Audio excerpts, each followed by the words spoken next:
main goals of stripping architecture is to make you, the regular citizen, to be aware about the city you live in. And we want to do it in an entertaining way that is acceptable by everybody. Today we will strip 5 different cases. And without further ado, let's start stripping some architecture. Number 1. Governmental buildings can be fun. This is Tondo. It is actually a recently built bridge between 2 institutional buildings.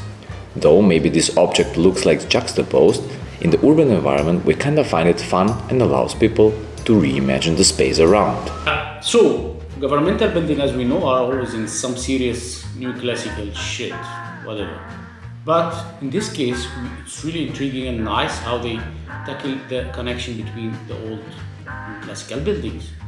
It's a big progress for Brussels. Number 2.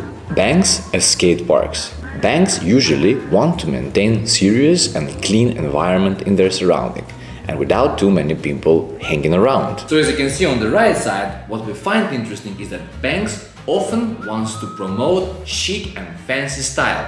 But on the contrary, on front of them, they attracted a culture, a subculture, an underground culture that actually promotes protests, skating, drinking, being cool and protesting, institutionalism and establishment. Which makes them mad. Number 3. America's Town. We all have noticed the general discourse. Big buildings in brutalist style that fall out of the sky are typical for the socialist settings. On the right side, we see one of Boston's governmental buildings. It was built by brutalist style and dislocating, unfortunately, thousands of people.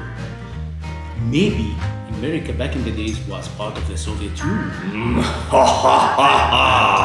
Number 4. Monster parks.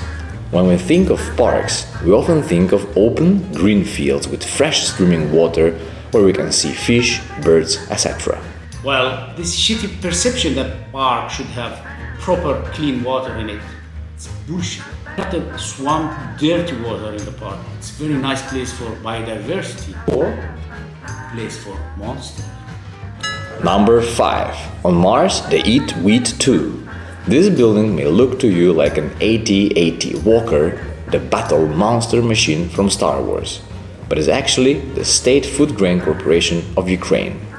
So as you can see on the right side, it may look weird, but probably this is how the building, the state building for food corporation has to look like when food grain industry is one of your main industries in your country. Thank you very much for watching us, and all of these posts you can find them on our Instagram profile @thestriparchitects, and you can check them there. Please share them, like them, and see if you can find something more interesting. Don't forget to subscribe, like, share, and give us some thoughts and ideas. See you.